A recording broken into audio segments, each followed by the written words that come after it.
Welcome to the Church of Thomas. In time, 9/30/11.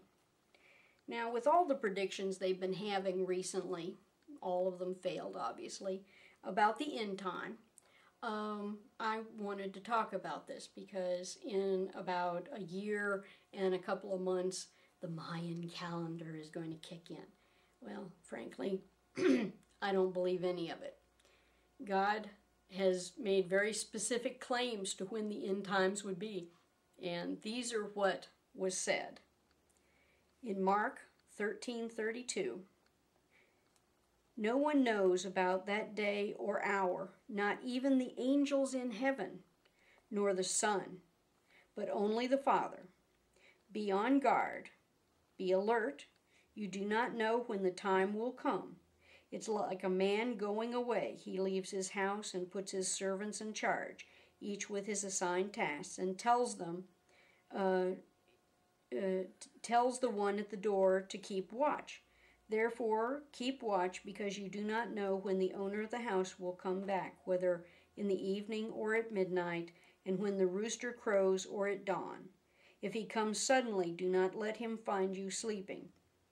What I say to you, I say to everyone, watch. Now, the key here is vigilance, being the best Christian you can be all the time, instead of trying to arrange to be good just before the end time. The reason why Jesus said this is to get people away from the apocalyptic way of thinking, where everyone was looking at a particular date and going, okay, I can do whatever I want right up until right there, and then I gotta be good. Bullshit. You have to be good all the time.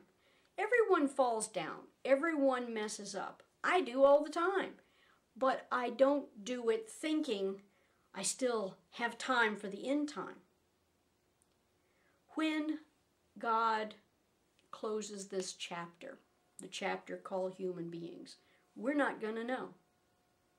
I think the obsession with end times is a desire to avoid further pain. But the problem is we're here to alleviate pain. It's like we're trying to run away from our duty to make the world a better place. And if we obsess about the idea that the end times are going to be right around the corner, then we quit trying. We think, well, there's nothing more I can do. There's only a week left. There's only a month left. There's only a year and a couple of months left. Well, that's the wrong attitude.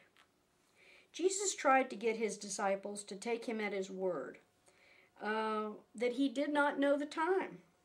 After a while, he did give them a list of things that would happen.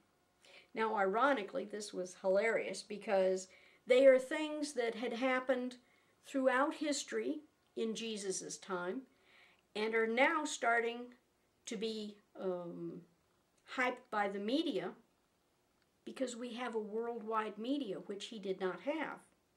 He said wars and rumors of wars, pestilence, plagues, earthquakes, and buildings falling down. Well, they've been happening since the beginning of time. Since we started building a building, they've been falling down. Earthquakes have happened long before we showed up. Tornadoes and hurricanes and all of these things that we're pointing to going, look at there, that's a really big one. That must mean the end time. I think you should take a step back and ask yourself, why is it that you want this time to end now? Are you tired of fighting? Are you tired of trying to get better? If you are, that's sad. And maybe you need to talk to somebody to help you get your stuff back so that you can understand that you're still in the game. It's not going to end. And for probably all of us who are alive right now, it won't end in our lifetime. We won't know when it happens. It's just going to happen. The way to prepare is to be the best person that you can be. When someone needs comfort, give them comfort. When someone needs healing, give them healing.